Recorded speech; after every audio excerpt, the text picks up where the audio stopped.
Hello, darlings, and welcome to another night of Kitten's Halloween Shriek Week.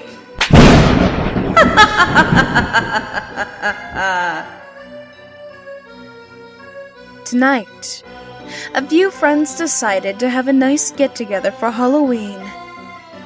But they seemed to have an unwanted guest.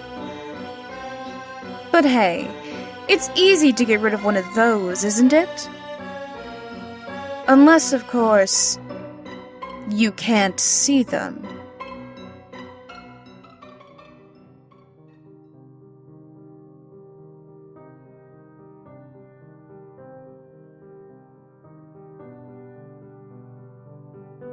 This happened at my friend's house a couple years ago. It was the first time she'd thrown a big party like this for Halloween. A couple of my friends and I ended up spending the night there, because no one was in any shape or mood to drive home at 2 in the morning. We crashed in her living room. The house was small and it only had 1 floor. The living room is to the right of the front door. There are a lot of windows, and out front there was a big pond. Everything else is an empty field. Adjacent to the living room was the dining room and the kitchen. To the left of it, you got your classic creepy hallway, complete with an old dusty mirror right at the end. There were about 7 of us total, sitting in the living room. All of a sudden, my friend claimed that she heard a noise. So, she and another one of the guests went down the hall to have a look, as the rest of us continued to doze off. That wasn't until they came running out, shutting all the curtains and turning off as many lights as they could. They urged us to do the same. We shut all the curtains and turned off every light in the house save for a couple of flashlights. That's when our lovely hostess started handing out steak and butcher knives for protection. At this point, the rest of us just wanted to understand just what the fuck got them so upset. Apparently, they'd gotten halfway down the hallway when one of them noticed a movement in the corner of her eye. She looked into the office, the first door on the right, which faced the front of the house. And when she went in there, she noticed that there was a handprint on the window. This would only seem a little odd.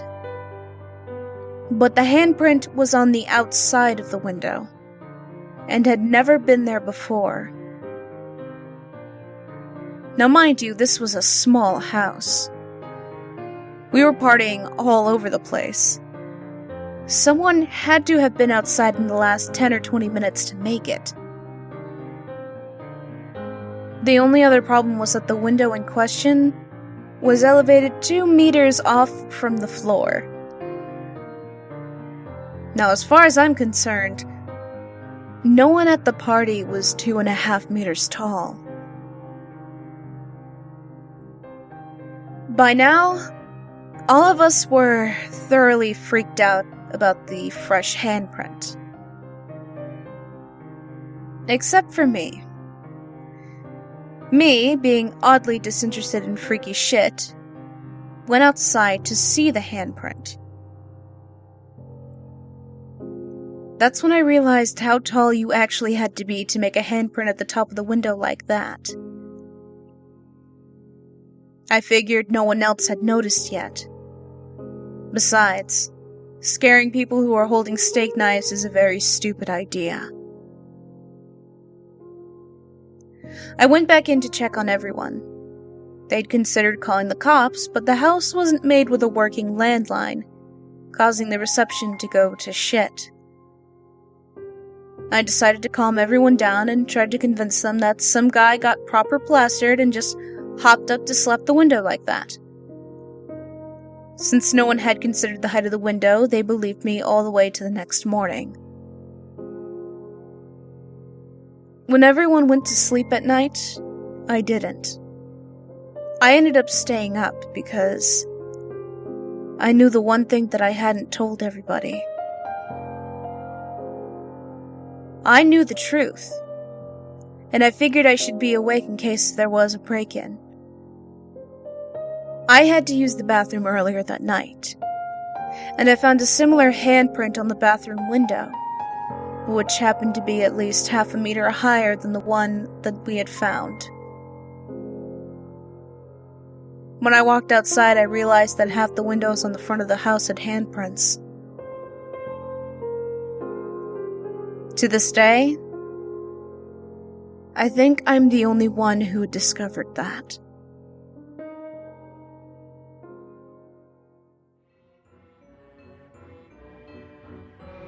Ooh, I can't tell if that's the weather outside or the chills this story gave me. If you happen to see any handprints outside your very tall windows or bathroom mirrors, don't call the cops. Call your local priest. I hope you enjoyed tonight's story, and I'll see you tomorrow for another night of Kitten's Halloween Shriek Week.